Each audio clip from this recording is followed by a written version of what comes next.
Hello dear student, आप I hope सभी ठीक होंगे। तो मैं इस वीडियो के माध्यम से आपको होमवर्क आज आपके लिए क्या है, जैसे कि आज आप खाली थे तो इसलिए मैं आपको एक होमवर्क के तौर पे न्यूमेरिकल्स 2-3 न्यूमेरिकल्स कर लेंगे।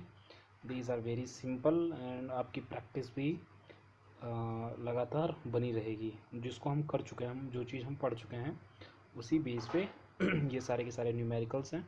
किसी से बनेंगी प्रॉब्लम्स, ठीक है, नहीं बनेंगी तो फिर उसको क्लास में डिस्कस कर लेंगे। बट एक बार मैं बता देता हूँ, आप अपनी बुक NCERT बुक खोलेंगे और उस बुक में आपको ये जो आपकी स्क्रीन पे दिख रहा है 2.6 ये वाला question, 3 capacitor in of each capacitance, उसका 9 पिकोफैराड है हर किसी का, और वो कनेक्टेड है सीरीज़ में। तो फिर बोल रहा है कि what is the total capacitance in this combinations, series में जब होते हैं और कितने हैं, 3 हैं, वो 9 पिकोफैरेड्स के हैं, तो उनका नेट जो रिजल्टेंट जो इक्विवेलेंट कैपेसिटेंस होता है पहले तो वो निकालना है। और दूसरा क्या निकालना है, दूसरा निकालना है what is the potential difference across each capacitor, प्रत्येक कैपेसिटर के बीच का पोटेंशियल डिफरेंस कितना है यदि वे the combination is connected is to a 120 volt supply, वो 120 वोल्ट की सप्लाई से, समथिंग लाइक दिस, वो सर्किट कुछ ऐसा है। मैं आपको बता देता हूँ, हिंट कर लेता हूँ। ये बैटरी लगी हुई है, 3 कैपेसिटेंस इस तरीके से हैं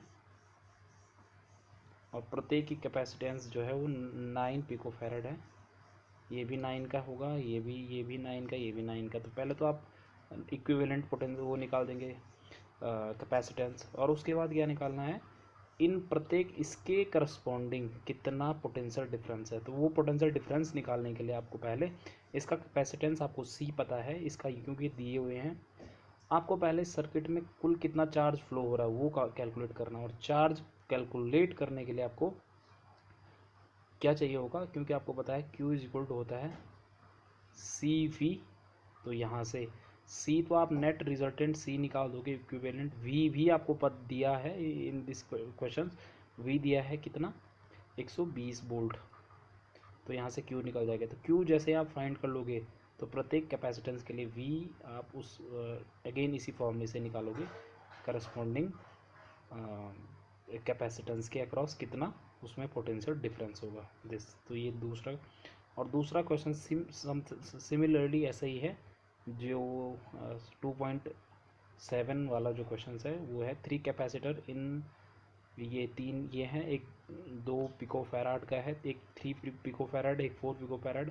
इस बार ये पैरेलल में हैं जुड़े हुए, तो फिर इनका फिर से अगेन वही नेट जो इक्विवेलेंट कॉम्बिनेशंस का जो कैपेसिटेंस है वो कैलकुलेट करना है।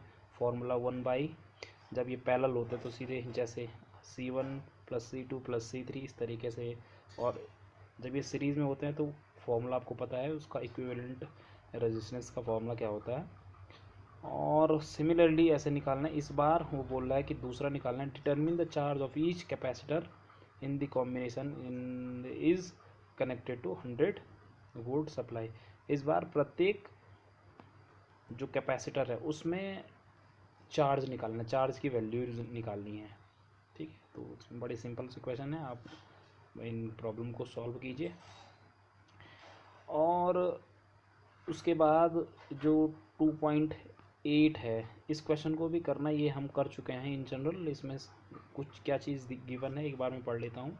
इन a parallel plate capacitor with air, air हैं दोनों के बीच में, between the plates, each plate has area A दे रखा है, and distance between the plates इतनी 3 mm। Calculate the capacitance, parallel plate का कैपेसिटेंस कितना होता है ये आपको पता है। If the capacitor is connected to 100 volt supply, और अगर यह कैपेसिटर 100 वोल्ट की सप्लाई से जुड़ता है, कनेक्टेड होता है, तो what is the charge on each plate of the capacitor. तो C निकाल दोगे आप, V आपको दिया है, तो therefore you can calculate Q, the value of charge in that capacitor. तो ये थे 3 क्वेश्चंस। चौथा क्वेश्चन ये है, ये वाला, ये जो लिखा है यहाँ पर, ये वाला 2.10, a 12 picofarad capacitor is connected, 50 volt battery. How much the electrostatic energy stored in the capacitor? तो ये मैं करवा चुका हूँ डेरिवेशन कि how much energy stored in a capacitor. तो फॉर्मूला कुछ ऐसा था, एनर्जी ई, या इसको यू भी बोला था, यू लिखा था मैंने, U is equal to half C V square, ये फॉर्मूला होता है। सी आपको दे रखा है, देखो 12 पिको फैराड, और बोल्ड भी दे रखा है 50, तो आप इस फॉर्मूले में रखेंगे तो एनर्जी कैलकुलेट आराम से हो जाएगी। Okay, these are the 4 problems which you can do. और अगर नहीं बनी प्रॉब्लम्स तो देयरफॉर कोई बात नहीं है, फिर भी कोशिश करना।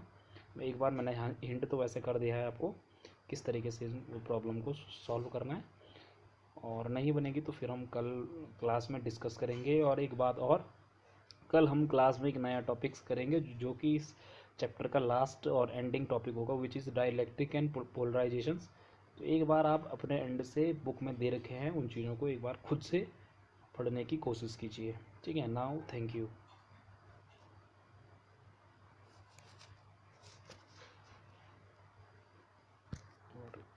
What's going on?